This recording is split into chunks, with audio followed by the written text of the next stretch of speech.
Hello दोस्तों। मैं जाकिर हुसैन आपके अपनी YouTube channel Z S classes में स्वागत करता हूं। मैं आपके सामने लेकर उपस्थित हूं लुसेंट वस्तुनिष्ठ सामान्य ज्ञान केमिस्ट्री का चैप्टर 2। और चैप्टर 2 में हम अध्ययन करेंगे परमाणु संरचना, एटॉमिक स्ट्रक्चर।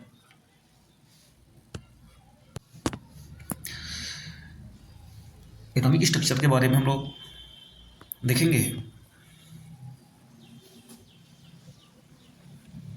तो चलिए हम स्टार्ट करते हैं ऑब्जेक्टिव क्वेश्चन को। और परमाणु संरचना से जितने भी क्वेश्चन बनेंगे, महत्वपूर्ण क्वेश्चन, उन सभी क्वेश्चंस को हम लोग देखेंगे। तो आइए स्टार्ट करते हैं। फर्स्ट क्वेश्चन हमारा बनता है कि पदार्थ का परमाणविक सिद्धांत, जो मैटर है उसका एटॉमिक सिस्टम जो दिया था, सबसे पहले किसने प्रस्तावित किया था? क्या वो प्रस्तावित करने वाले वैज्ञानिक रदरफोर्ड थे, जे टॉमसन थे, जॉन डाल्टन या नील्स बोर? तो पदार्थ का परमाणविक सिद्धांत सबसे पहले जो प्रस्तावित किए उनका नाम था जॉन डाल्टन। नेक्स्ट क्वेश्चन होता है कि परमाणु के नाभिक का आकार कितना मीटर का होता है? ऑप्शन है 10⁻⁻5 मीटर, 10⁻⁻9 मीटर, 10⁻⁻10 मीटर या 10⁻⁻15 मीटर। तो जो परमाणु का नाभिक का आकार होता है वह होता है 10⁻⁻15 मीटर, मतलब लगभग एक फर्मी के बराबर होता है। एक फर्मी बराबर होता है 10⁻⁻15 मीटर। राइट ऑप्शन जो होगा यहाँ पे डी होगा। नेक्स्ट क्वेश्चन है कि निम्नलिखित में से कौन सा एक अस्थायी कण है? इलेक्ट्रॉन, न्यूट्रॉन, प्रोटॉन या इनमें से कोई नहीं। तो अनस्टेबल जो कण है वह होता है न्यूट्रॉन। राइट ऑप्शन जो होगा सी होगा। नेक्स्ट क्वेश्चन है कि निम्नलिखित में से कौन सा एक किसी तत्व के परमाणु क्रमांक को सबसे सही निर्धारित करता है?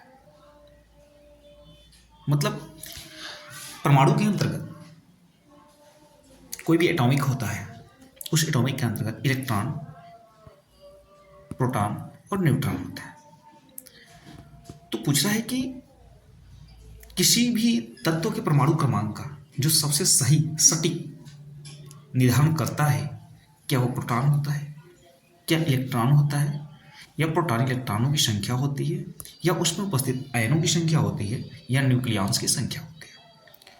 तो किसी भी तत्व का परमाणु क्रमांक जो सही ठहराता है, सही निर्धारित करता है परमाणु क्रमांक को, वह होती है प्रोटॉनों की संख्या। नेक्स्ट क्वेश्चन, परमाणु के नाभिक में कौन कौन से कण होते हैं? तो परमाणु के नाभिक, मान लीजिए कि परमाणु हो गया और ये उसका क्या हो गया, नाभिक हो गया। तो उसके नाभिक में जो उपस्थित होता है वह होता है प्रोटॉन और न्यूट्रॉन। मतलब प्रोटॉन और न्यूट्रॉन दोनों उपस्थित होते हैं, जिसमें न्यूट्रॉन जो होता है क्या होता है, न्यूट्रल पार्ट होता है, न्यूट्रल कण होता है, पार्टिकल होता है। जबकि प्रोटॉन जो होता है पॉजिटिव, और उसी के कक्षक में चारों तरफ का लगाता रहता है इलेक्ट्रॉन होता है जो चक्कर लगाता रहता है। तो पूछा परमाणु के नाभिक में कौन कौन से कण होते हैं? क्या प्रोटॉन व न्यूट्रॉन होता है, प्रोटॉन एवं इलेक्ट्रॉन होता है, इलेक्ट्रॉन एवं अल्फा कण, या इलेक्ट्रॉन एवं न्यूट्रॉन? तो किसी भी परमाणु के नाभिक में जो कण होते हैं वह प्रोटॉन एवं न्यूट्रॉन होते हैं। राइट ऑप्शन जो होगा ए होगा।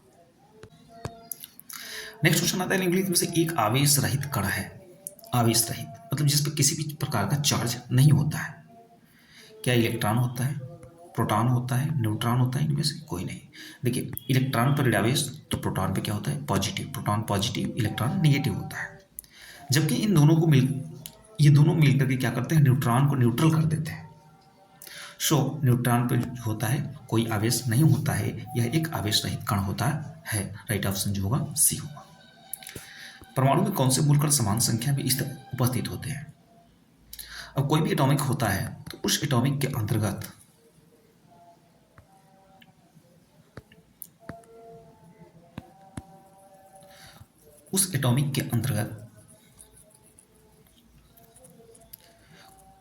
इलेक्ट्रॉन प्रोटॉन न्यूट्रॉन होते हैं। तो उस इलेक्ट्रॉन प्रोटॉन के अंतर्गत देखा जाए कि कौन सा कण जो होता है, कौन सा पार्टिकल्स जो होता है समान होता है। देखिए इलेक्ट्रॉन प्रोटॉन और न्यूट्रॉन की बात कर लें तो जितने किसी भी तत्व के अंतर्गत जितने इलेक्ट्रॉन होंगे उतने ही क्या होंगे, प्रोटॉन होंगे। तो प्रोटॉन तथा न्यूट्रॉन, इलेक्ट्रॉन तथा प्रोटॉन, न्यूट्रॉन तथा इलेक्ट्रॉन, इलेक्ट्रॉन प्रोटॉन न्यूट्रॉन तरह के मूल कण जो हो समान संख्या में होते हैं वो होता है इलेक्ट्रॉन और प्रोटॉन। अब हमने देखा कि परमाणु क्रमांक, तो परमाणु क्रमांक जो होती है वो प्रोटॉनों की संख्या को बताती है। इसका मतलब कि जो यदि इलेक्ट्रॉन की संख्या भी बता रही है तो हम कह सकते हैं कि इलेक्ट्रॉन की संख्या जो होती है प्रोटॉन की संख्या के बराबर होती है, और वही इलेक्ट्रॉन जो होगा परमाणु क्रमांक के भी क्या होगा, बराबर होगा। राइट ऑप्शन जो हो गया होगा आपका ए होगा। सॉरी, क्वेश्चन है कि परमाणु में कौन से मूल कण समान होते हैं, इलेक्ट्रॉन तथा प्रोटॉन होगा। Right option B. सबसे पहले इलेक्ट्रॉन के आवेश का सफलतापूर्वक निर्धारण किसने किया था, जे थॉमसन, मिलिकन, रदरफोर्ड या कूलॉम। तो किसी भी आवेश का सफलतापूर्वक निर्धारण करने वाले जो वैज्ञानिक थे वह थे मिलिकन। राइट ऑप्शन बी होगा। नेक्स्ट क्वेश्चन आता है कि एक इलेक्ट्रॉन पर कितना चार्ज होता है, कितना आवेश होता है, कितने कूलॉम आवेश होते हैं। आवेश का मात्रा क्या होता है, कूलॉम होता है। तो देखिए इलेक्ट्रॉन को मैंने बता दिया कि इलेक्ट्रॉन जो होता है निगेटिव होता है और निगेटिव चार्ज होता है, जबकि प्रोटॉन पे क्या होता है, पॉजिटिव चार्ज होता है। तो एक इलेक्ट्रॉन पे जो चार्ज होता है वह -1.6×10⁻⁻19 कूलॉम होता है। अब देखिए थोड़ा थोड़ा सा फर्क है, यहाँ -19, यहाँ पे -19 दिया है, लेकिन यहाँ पे क्या दिया है, +1.6 प्रोटॉन के लिए दिया है और एक न्यूट्रॉन के लिए दिया हुआ, सॉरी इलेक्ट्रॉन के लिए दिया हुआ है, लेकिन यहाँ पे माइनस नहीं दिया है और इस पे भी माइनस नहीं दिया है। तो एक इलेक्ट्रॉन जो चार्ज होता है -1.6×10⁻⁻19 कूलॉम होता है, और उतना ही पॉजिटिव चार्ज जो होता है वह प्रोटॉन पे भी होता है। रदरफोर्ड के प्रकीर्णन परीक्षण ने किसकी मौजूदगी को सिद्ध किया था। जब रदरफोर्ड ने अपना प्रकीर्णन परीक्षण किया था तो उन्होंने क्या देखा, क्या पाया। तो उन्होंने यह देखा कि जब रदरफोर्ड जो है अपना प्रकीर्णन परीक्षण कर रहे थे तो उसी की मौजूदगी में यह सिद्ध किया। तो उन्होंने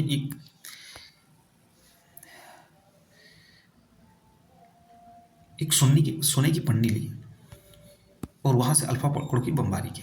तो उन्होंने देखा कि जो परमाणु था, जब यहाँ से सोने की पन्नी से जब कुछ किरणें जा रही थी तो वो सीधे निकल जा रही थी, ठीक, सीधे निकल जा रही थी, लेकिन जो किरणें सीधे बीचों बीच जा रही थी वह टकरा करके क्या हो रही थी, वापस रिटर्न हो जा रही थी।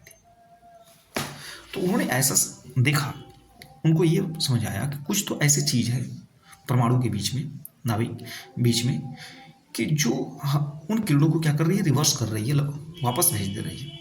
तब उन्होंने यह सिद्ध किया कि परमाणु में क्या होता है, न्यूक्लियस होता है अर्थात नाभिक होता है, ठीक है। तो परमाणु में नाभिक का खोज किया रदरफोर्ड ने और वह अपने एक प्रकीर्णन परीक्षण में इसकी मौजूदगी को पता लगाया। तो राइट ऑप्शन जो होगा हमारा क्या होगा, डी होगा, कि परमाणु में न्यूक्लियस का खोज किया। अगला क्वेश्चन है कि परमाणु विद्युतता होते हैं, परमाणु विद्युतता मतलब विद्युत से क्या होते हैं। क्या धनात्मक रूप होता है, ऋणात्मक रूप होते हैं, द्विधनात्मक होता है, या उदासीन रूप होते हैं, पॉजिटिव, निगेटिव, डबल पॉजिटिव या न्यूट्रल। तो परमाणु जो भी होता है वह विद्युत रूप से देखा जाए तो उदासीन होता है। राइट ऑप्शन जो होगा डी होगा। इलेक्ट्रॉन की खोज किसने किया था, J Thomson, Niels Bohr, Rutherford या फैराडे। तो इलेक्ट्रॉन की खोज करने वाले जो वैज्ञानिक थे वह थे J Thomson. Right option A.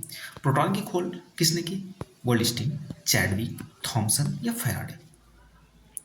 तो प्रोटॉन की खोज करने वाले जो वैज्ञानिक हैं वो थे गोल्डस्टीन। राइट ऑप्शन जो होगा ए होगा।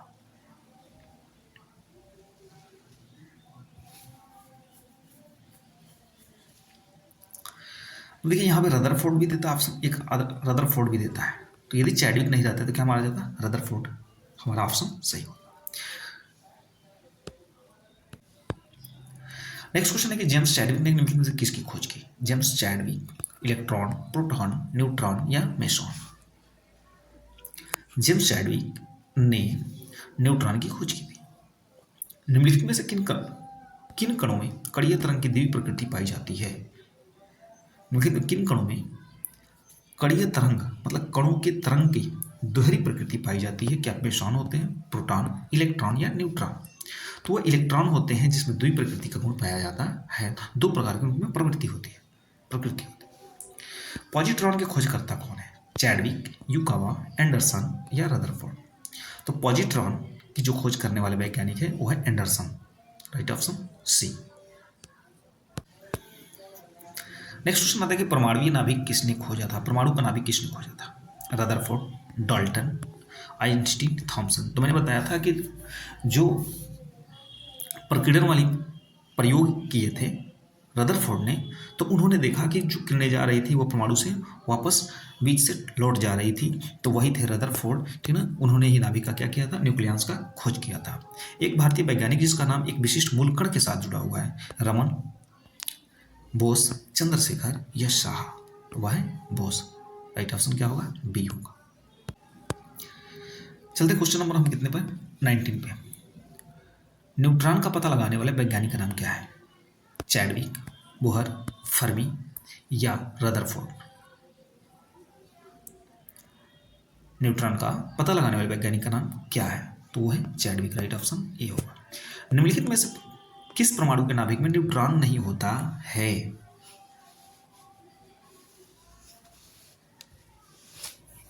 लिथियम, हाइड्रोजन, ट्राइटेरियम या हीलियम?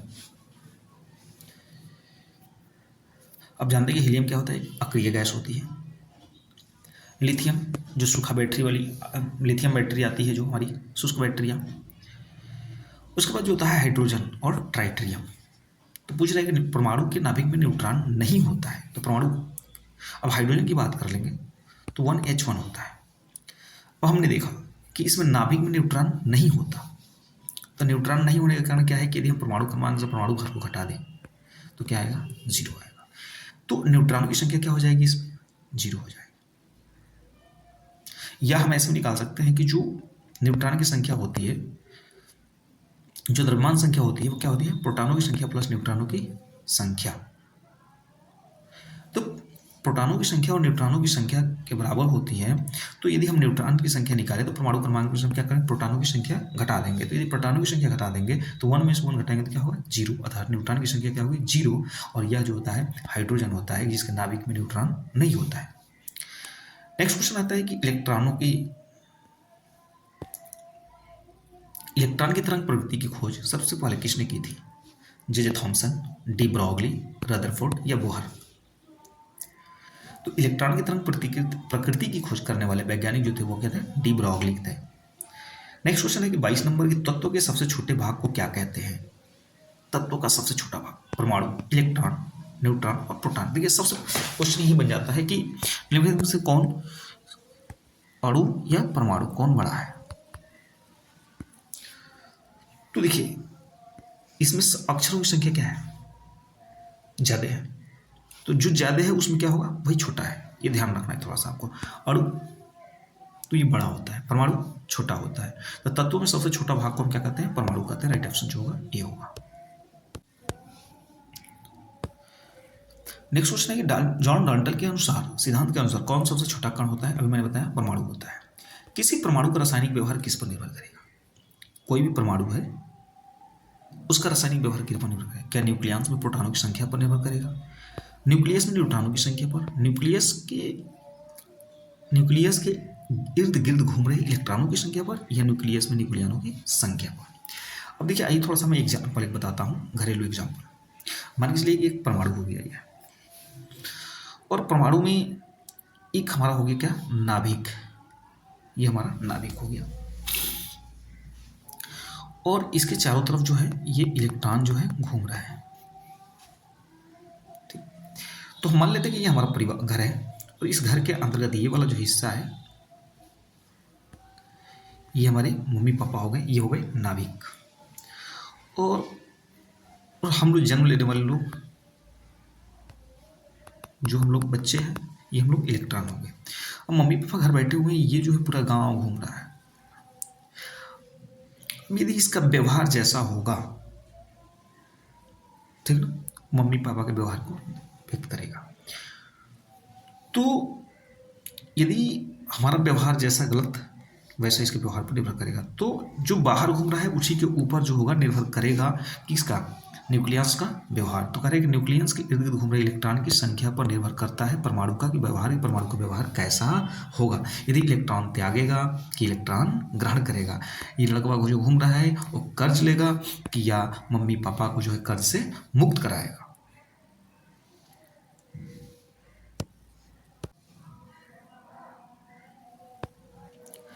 नेक्स्ट क्वेश्चन है कि द्रव्यमान संख्या किसका योग है। मैंने बता दिया था द्रव्यमान संख्या जो होता है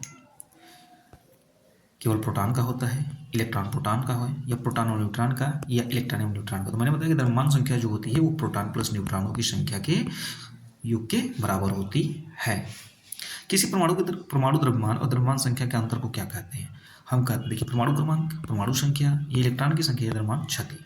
अब किसी परमाणु के परमाणु द्रव्यमान है, कोई द्रव्यमान है और उसकी द्रव्यमान संख्या है का अंतर हम निकालेंगे। तो द्रव्यमान संख्या में जैसे जैसे अंतर आएगी, परमाणु द्रव्यमान जैसे जैसे घटेगा, तो कहीं ना कहीं उसमें क्या हो रही है, क्षति हो रही है। तो उसको हम बोलते हैं द्रव्यमान क्षति।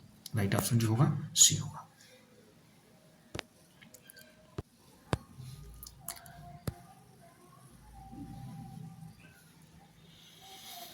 नेक्स्ट क्वेश्चन है किस न्यूक्लियर कण में कोई द्रव्यमान और कोई आवेश नहीं होता है। इलेक्ट्रॉन, प्रोटॉन, मेसॉन या न्यूट्रिनो। देखिए, न्यूट्रिनो जो होता है उसमें किसी भी प्रकार का आवेश नहीं होता है, लेकिन प्रचक्रण करता है, मतलब चक्रण के बाहर चक्रण करता रहता है। किसी परमाणु में परिक्रमण कर रहे किसी इलेक्ट्रॉन की कुल ऊर्जा निगेटिव नहीं हो सकती है, शून्य से अधिक कोई भी मूल्य हो सकता है, या कभी धनात्मक नहीं हो सकती, या सदा हमेशा धनात्मक होती है। तो करें किसी परमाणु में परिक्रमण कर रहे इलेक्ट्रॉन की कुल ऊर्जा।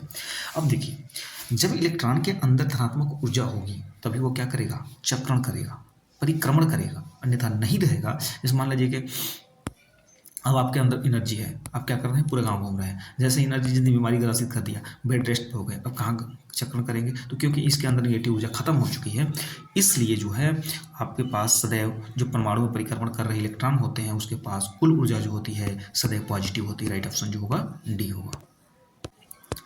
नेक्स्ट क्वेश्चन है किन किरणों के प्रकीर्णन के नाभिक के आकार का आकलन किया जा सकता था। मैंने बताया कि रदरफोर्ड ने अल्फा कणों का बमबारी कराया था। तो राइट ऑप्शन ए होगा, पहले ही बता चुका हूँ। नाभिक के धनावेशित होने की खोज की थी, किसने बताया था कि नाभिक जो होता है वह पॉजिटिव होता है, धनावेशित होता है, उससे पॉजिटिव चार्ज होते हैं। क्या जे थॉमसन ने बताया, रदरफोर्ड, बोहर या जेम्स चैडविक। तो नाभिक के धनावेशित होने का खोज बताया था रदरफोर्ड ने, क्योंकि इन्होंने क्या किया था, प्रकीर्णन वाली प्रक्रिया प्रयोग किया था, अल्फा कणों की बमबारी कराया था, जहां से किरणें जो थी टकरा करके वापस आ रही थी और कुछ किरणें जो थी सीधे निकल जा रही थी। नेक्स्ट क्वेश्चन है परमाणु भार का अंतर्राष्ट्रीय मात्रक क्या है। 0 से 16, नाइट्रोजन 14, कार्बन 12 या हाइड्रोजन परमाणु क्रमांक 1। ऑक्सीजन का 16 होता है परमाणु क्रमांक, नाइट्रोजन का 14, कार्बन का 12 या हाइड्रोजन का 1 होता है। तो करेंगे अंतर्राष्ट्रीय मानक जो है वो कार्बन 12 है। कार्बन का परमाणु क्रमांक कितना होता है, 12 होता है। पॉजिट्रॉन किनका प्रतिक्रमण एंटी पार्टिकल है, किसका होता है। पॉजिट्रॉन किसका प्रतिकण होता है, एंटी पार्टिकल होता है। क्या इलेक्ट्रॉन का होता है, प्रोटॉन का होता है, न्यूट्रॉन का, या मेसॉन का होता है। तो पॉजिट्रॉन जो होता है वह इलेक्ट्रॉन का एंटी पार्टिकल होता है। राइट ऑप्शन जो होगा वह ए होगा। नेक्स्ट क्वेश्चन हमें दिया है कि न्यूक्लियस, क्वेश्चन नंबर 33 है कि न्यूक्लियस की द्रव्यमान संख्या होती है सदा उसके परमाणु क्रमांक से कम, सदा उसके परमाणु क्रमांक से अधिक, सदा उसमें परमाणु क्रमांक के बराबर, या कभी उससे परमाणु क्रमांक से अधिक और कभी उसके बराबर। अब देखिए करेंगे न्यूक्लियस मतलब नाभिक के अंतर्गत, नाभिक का जो द्रव्यमान संख्या होगा सदैव, जैसे क्या है सोडियम, यदि सोडियम का परमाणु क्रमांक 11 और ये होता है 23। अब 23 क्या है, तो ये द्रव्यमान संख्या हो गई, क्योंकि द्रव्यमान हमेशा क्या होता है सर पे होता है। तो सर मतलब कपारे पे देखिए ऊपर है। तो इसमें क्या होता है, प्रोटॉन और न्यूट्रॉन है, प्रोटॉन और न्यूट्रॉन है। तो हम देखेंगे परमाणु क्रमांक से क्या होता है। अब ये परमाणु क्रमांक क्या है, ये हमारा 11 है और ये हो गया कितना 23। तो कारण न्यूक्लियस की द्रव्यमान संख्या सदैव क्या होती है, वह सदैव परमाणु क्रमांक से क्या होगी, अधिक होगी। राइट ऑप्शन जो होगा बी होगा। नेक्स्ट हम निम्नलिखित में से किससे आणविक सिद्धांत प्रतिपादित किया था। अणु सिद्धांत किसने दिया था। क्या Benjamin Franklin, Albert Einstein, Madame Curie या जॉन डाल्टन। तो ये दिए थे जॉन डाल्टन ने।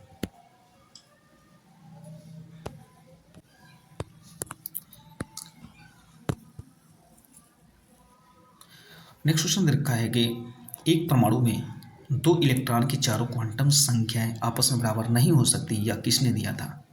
क्या हुंड ने दिया था, पाउली का अपवर्जन नियम, या फैराडे, या अर्हेनियस? तो देखिए, पाउली ने बताया था कि किसी भी एक परमाणु में जो दो इलेक्ट्रॉन की चारों क्वांटम संख्याएं होती है, एसपीडीएफ, वह क्वांटम संख्याएं जो होंगी वह कभी बराबर नहीं हो सकती, और ये जो है पाउली ने दिया था।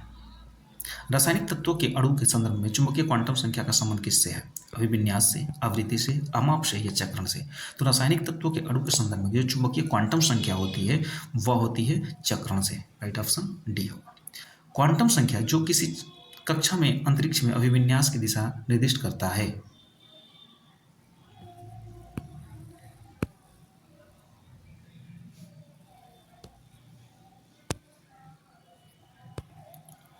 क्वेश्चन है कि क्या निर्दिष्ट करता है?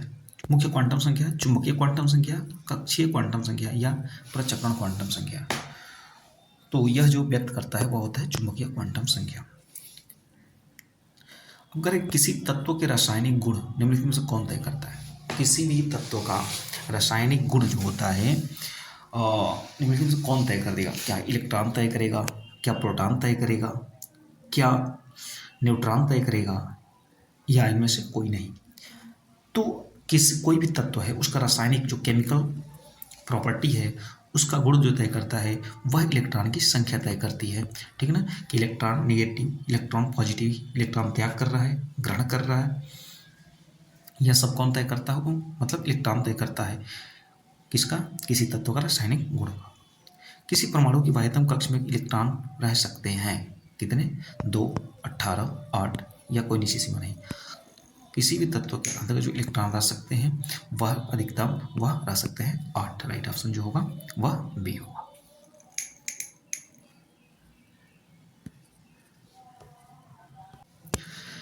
नेक्स्ट क्वेश्चन है हमारे पास कि एक परमाणु में, एक एटम में 9 इलेक्ट्रॉन, 9 प्रोटॉन और 10 न्यूट्रॉन है। मतलब इलेक्ट्रॉन 9, प्रोटॉन 9 और न्यूट्रॉन जो है वो कितने हैं? 10 है। तो पूछा गया कि ये बताइए कि द्रव्यमान संख्या कितनी होगी? द्रव्यमान संख्या जो होगी कितनी होगी? तो द्रव्यमान संख्या क्या होता है? प्रोटॉनों की संख्या प्लस न्यूट्रॉनों की संख्या। 10 प्लस 9 बराबर कितना होगा? 19 होगा। राइट ऑप्शन जो होगा आपका कौन सा होगा? डी होगा। नेक्स्ट क्वेश्चन पूछा गया है कि परमाणु क्रमांक 88 और ए 226 के नाभिक में न्यूट्रॉनों और प्रोटॉनों की संख्या बताइए। न्यूट्रॉनों और प्रोटॉनों की संख्या। तो अब देखिए, परमाणु क्रमांक जो होता है वह प्रोटॉनों की संख्या क्या होता है? बराबर होता है। तो परमाणु क्रमांक क्या है इसमें? हमारा 88 है। परमाणु क्रमांक कितना है? तो 88 है। तो परमाणु क्रमांक जो होता है वह किसके बराबर होता है? प्रोटॉनों की संख्या के बराबर होता है। तो परमाणु क्रमांक प्रोटॉनों की संख्या बराबर होती है, इसका मतलब प्रोटॉन कितने हो गए? 88 हो गए। अब यहाँ पे दिया है द्रव्यमान संख्या कितना दिया है? 226 दिया है। तो और द्रव्यमान संख्या जो होती है किसके बराबर होती है? प्रोटॉनों प्लस न्यूट्रॉनों की संख्या के बराबर होती है। अब हमसे पूछा गया है प्रोटॉन और न्यूट्रॉन, तो प्रोटॉन तो हमें पता हो गया, अब न्यूट्रॉन हम निकालते हैं। तो देखिए, प्रोटॉन प्लस न्यूट्रॉन बराबर परमाणु द्रव्यमान। तो यहाँ से हम निकालते हैं,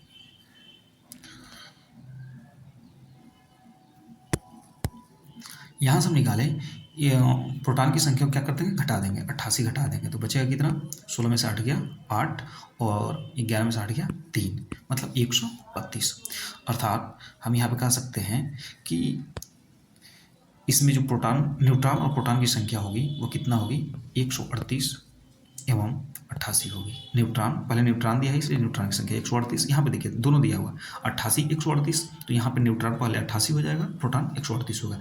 लेकिन हमसे पूछा है कि न्यूट्रॉन कितना होगा और प्रोटॉन कितना होगा? न्यूट्रॉन 138 और प्रोटॉन कितना होगा? 88 होगा।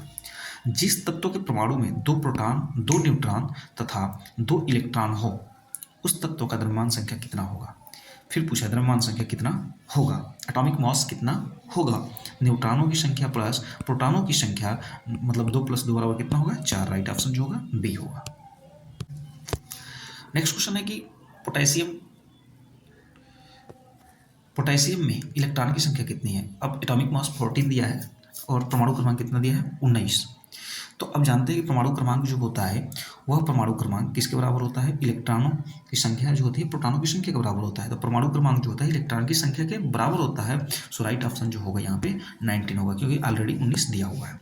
यदि परमाणु की तीसरी कक्षा सबसे बाहरी कक्षा हो तो उसमें इलेक्ट्रॉनों की अधिकतम संख्या कितनी हो सकती है। अब देखिए किसी भी परमाणु के अंतर्गत कक्ष भरने की जो सूत्र होता है वो होता है 2n स्क्वायर, 2n स्क्वायर।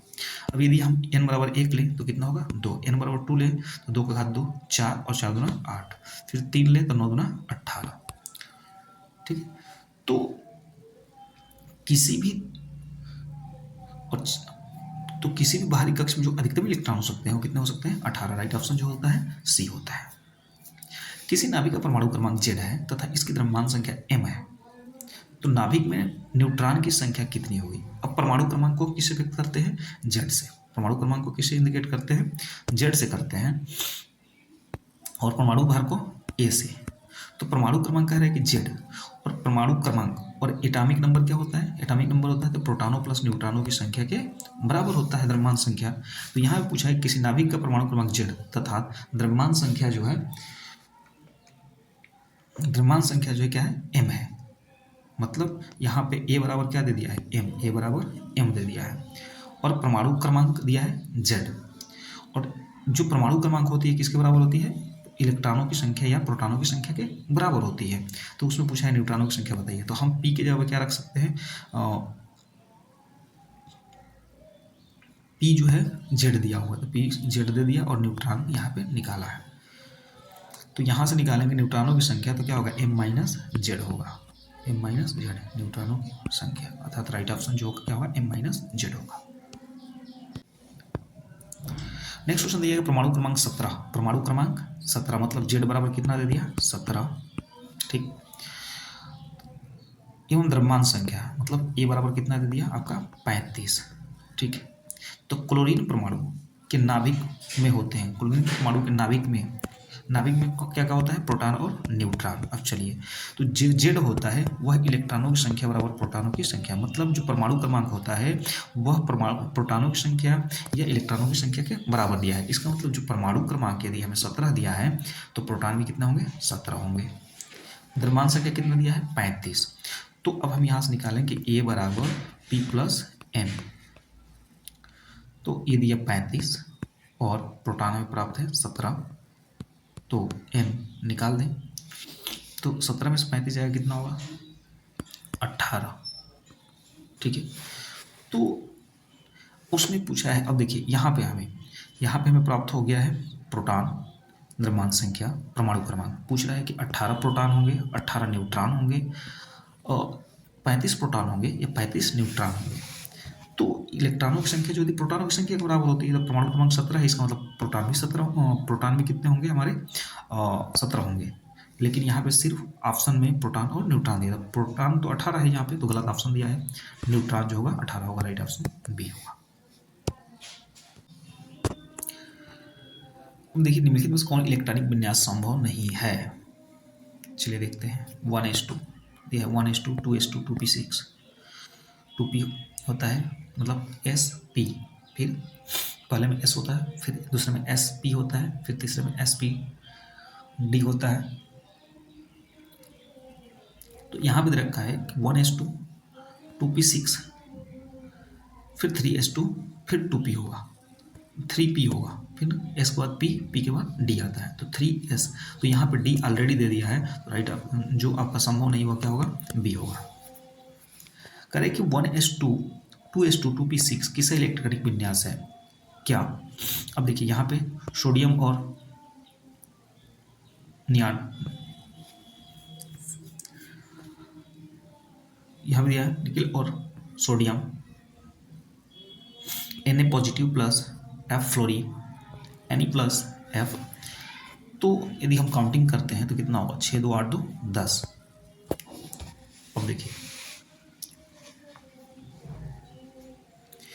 तो जो हम नियान की बात कर लेंगे तो यहाँ पे देख रहे हैं कि सोडियम का जो परमाणु क्रमांक होता है कितना होता है 11 होता है, मतलब इलेक्ट्रॉनों की संख्या कितनी होती है 11 होती है, ठीक है। तो यहाँ पे एक प्लस दिया है पॉजिटिव चार्ज, इसका मतलब कि यदि हम इसको अब बाउ नियम से भरें तो पहले में 2 इलेक्ट्रॉन होगा, 2 8, 8 2 कितना हो गया 10। अब तो देखिए इसको ऐसे भरते हैं 1s2 2s2 2p6, तो 6 2 8 2 10। अब बच रहा है क्या 3s1। तो ये बाहरी कक्ष से एक इलेक्ट्रॉन क्या कर दिया है, त्याग दिया है। तो जो भी इलेक्ट्रॉन त्यागता है तो क्या होता है, पॉजिटिव होता है। ठीक है, तो यहाँ पे हम कह सकते हैं कि Ne और Na+ का इलेक्ट्रॉनिक विन्यास है, राइट ऑप्शन जो क्या होगा बी होगा। नेक्स्ट क्वेश्चन है परमाणु क्रमांक।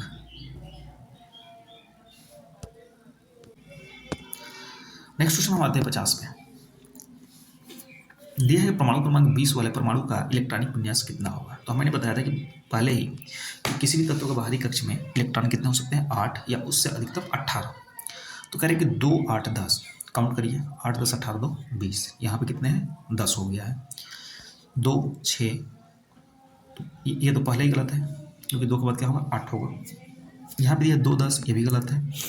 तो 2 8 फिर 8 और 2, किसी तत्व के बाहरी कक्ष में कितने इलेक्ट्रॉन हो सकते हैं, मतलब 8 और अधिकतम 18। तो कैल्शियम का ये परमाणु क्रमांक होता है, कैल्शियम कितना होता है 20। ठीक है, 2 8 और 8 और 2। यदि हम इसकी बात कर लें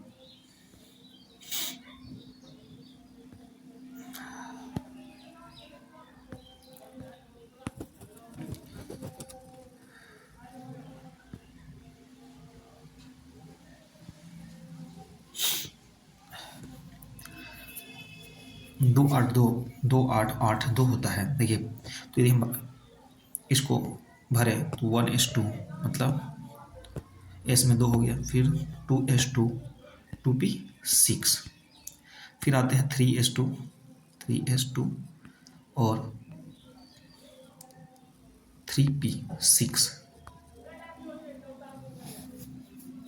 देखिए 6 2 8 8 यहाँ पे भर दिए हम लोग, तो 2 8 8 और 2 होगा, राइट ऑप्शन जो होगा आपका डी होगा। सॉरी यहाँ पे ना कैल्शियम का ये वाला होगा सी। नेक्स्ट क्वेश्चन दिया होगा निम्नलिखित में कौन सा इलेक्ट्रॉनिक विन्यास संरूपण धातु तत्व के लिए, धातु के लिए मतलब धातु के लिए सही इलेक्ट्रॉनिक विन्यास है, तो 2 8 8 2 है। अल्युमिनियम को देखते हैं 13 27 की इलेक्ट्रॉनिक संरचना क्या होगी, तो 13 दिया है। तो पहले कक्ष में 2, फिर 8 और फिर क्या हो गया 3 हो गया, तो 2 8 और 3, राइट ऑप्शन क्या होगा बी होगा। नेक्स्ट क्वेश्चन है निम्नलिखित में से कौन सी इलेक्ट्रॉनिक संरचना सोडियम आयन की, सोडियम आयन की बात कर रहा है।